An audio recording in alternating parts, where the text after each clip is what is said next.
जी किस मुद्दे को लेकर प्रेस वार्ता बुलाई गई प्रधान जी आज?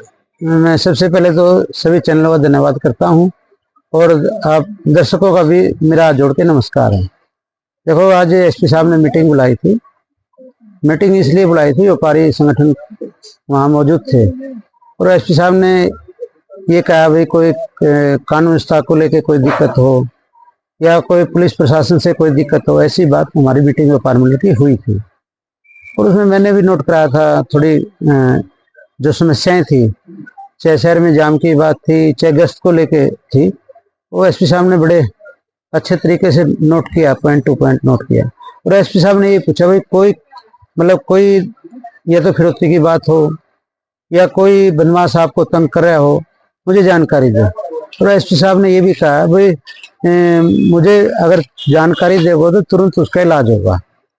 तो अच्छी बात है, व्यापार मंडल की मीटिंग हुई थी, बड़े अच्छे ढंग से मीटिंग हुई थी। तो दूसरा विषय ये है मेरे लिए भाई, जो निरंतर फिरौतियां आ रही हैं तो हरियाणा सरकार क्यों सोई हुई है? तो आप देख रहे होंगे हर रोज की घटनाएं हैं, हर रोज बड़े बड़े शोरूम पे गोलीबारी होती है, 50-50 राउंडों में गोलीबारी होती है।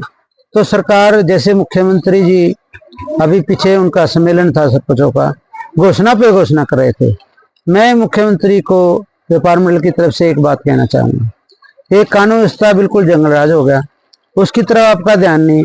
क्यों नहीं मुख्यमंत्री ने आगे आके ये कहना चाहिए भाई व्यापारी जितने भी दिखते हैं, जो व्यापारी भयभीत हैं, जो अपना व्यापार खत्म करके प्लान करने लग रहे हैं, उनको सहानुभूति देने की जरूरत है, उनको विश्वास जीतने की जरूरत है, उनको भरोसा दिलाने की जरूरत है। आज अगर नियत से मुख्यमंत्री काम करे तो कोई दिक्कतें नहीं आ सकती, कानून व्यवस्था की कोई समस्या ही नहीं है। देखो, ये तो दृढ़ निश्चय करना पड़ेगा मुख्यमंत्री ने, तो जितने भी आपराधिक किस्म के मामले हैं उनमें ऐलान करना पड़ेगा, इनका पक्का इलाज करना पड़ेगा, नहीं तो व्यापारी भयभीत हैं। आज एक तरफ तो आप करें व्यापारी हमारा बैंक वोट है, यहाँ कोई उद्योग स्थापित नहीं हो रहे, यहाँ कोई कारखाने नहीं लग रहे, यहाँ कितनी बेरोजगारी चरम सीमा पर है, मुख्यमंत्री का उसकी तरफ ध्यान नहीं है।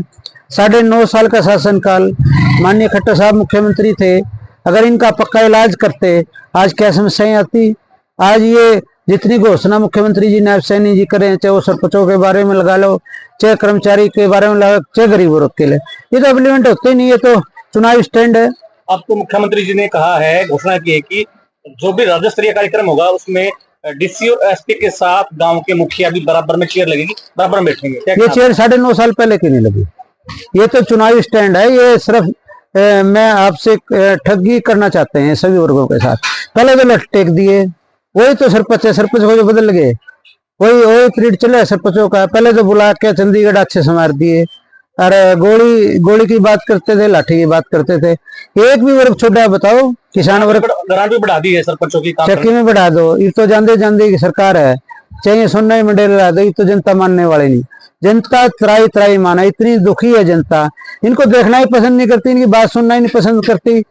आप सीएम हाउस में बुलाओ, चाहे आप कहीं भी बुलाओ, उन्होंने बुलाया, सरपंच को से संतुष्ट आ गए, अखबार की फ्रंट पेज पे खबर है, संतुष्ट नहीं थी।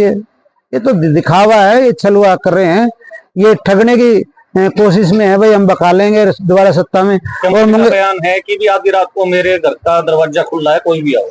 नहीं, आधी रात का, ये 3 साल से प्रदेश अध्यक्ष थे, इनका जब दरवाजा बंद था, इनको तो करनाल में जब चुनाव की बात आई, इनको गैब सैनी के नाम से जाना गया था। तो ये दरवाजे कब नहीं खुले?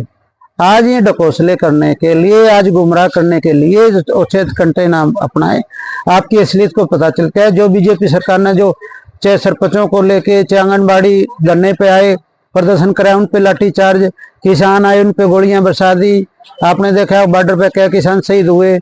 तो भाई इनने कोई वर्ग ने, कर्मचारी आड़ा पटवारी तनख्वाह बढ़ाने के लिए पूरी कोशिश से उनकी वेतन में कोई वृद्धि हुई, एक भी काम की ना जवाब। एसपी साहब से आपकी मीटिंग थी, व्यापारियों की मीटिंग थी, एसपी साहब ने आपकी सुरक्षा का हवाला दिया, कहा सुरक्षा दी जाएगी, कोई शराब करता है, कोई अपराधी आता है, कोई धोती मांगता तो हमें बताए। तो क्या पुलिस प्रशासन किस तरीके की सुरक्षा व्यवस्था के आदेश दिए हैं? कैमरा लगाएंगे मार्केट के अंदर, मैंने गश्त बढ़ाएंगे? देखो, कैमरे भी खराब है जी, तो कम से कम 8-10 कैमरे खराब हैं। वो तो जो प्रशासन ने कैमरे लगाए थे उनकी तरफ ध्यान देना चाहिए, ये खराब क्यों है, क्या कारण है। देखो, दुकानदारों से भी एसपी साहब ने ये कहा है भाई दुकानदार जितने भी कैमरे हैं वो एक कैमरा बाहर लगा लें। मेरा भी निवेदन है व्यापार मंडल के जिला प्रधान होने के नाते, देखो इसमें सुरक्षा थोड़ी मजबूती आती है। कोई भी मान ले कोई फिरौती मांगने वाला आता है, आपका कैमरा बाहर नहीं हो, उसकी मोटरसाइकिल, उसका कोई व्हीकल रुकेगा, या आप दूर से देख सकोगे, पहचान सकोगे। तो ये मेरा भी निवेदन है इसी कड़ी में भी आपने एक कैमरा बाहर भी रखना चाहिए। कई दुकानदार अंदर अंदर कैमरे लगे, उसकी पेट्रोलिंग बढ़ाने का भी कोई आश्वासन बिल्कुल दिया मैंने तो गश्त बढ़ाने की बात कही थी, क्योंकि हमेशा 7 बजे के बाद गश्त बढ़नी चाहिए। क्योंकि क्राइम होता है जब भी या 9 बजे या रात के 10 बजे या 8 बजे, क्राइम कभी दिन में नहीं होता। दिन में तो भाई जहाँ चोरी तो हो सकती है, जैसे आप कहीं जाते हो, घूमने के लिए जाते हो, वहाँ चोरी तो हो सकती है, लेकिन क्राइम दिन में बहुत कम होता है। क्राइम हमेशा 8 से 10 बजे तक क्राइम होता है। उसके लिए मैंने एसपी साहब को नोट कराया है, और मैंने ये भी कहा एसपी साहब को, कई जगह ऐसे हैं ये स्थान बिल्कुल जाम हो जाता है, आदमी पैदल भी नहीं निकल सकता, वो भी व्यवस्था एसपी साहब ने कहा है, हम वो भी बनाएंगे।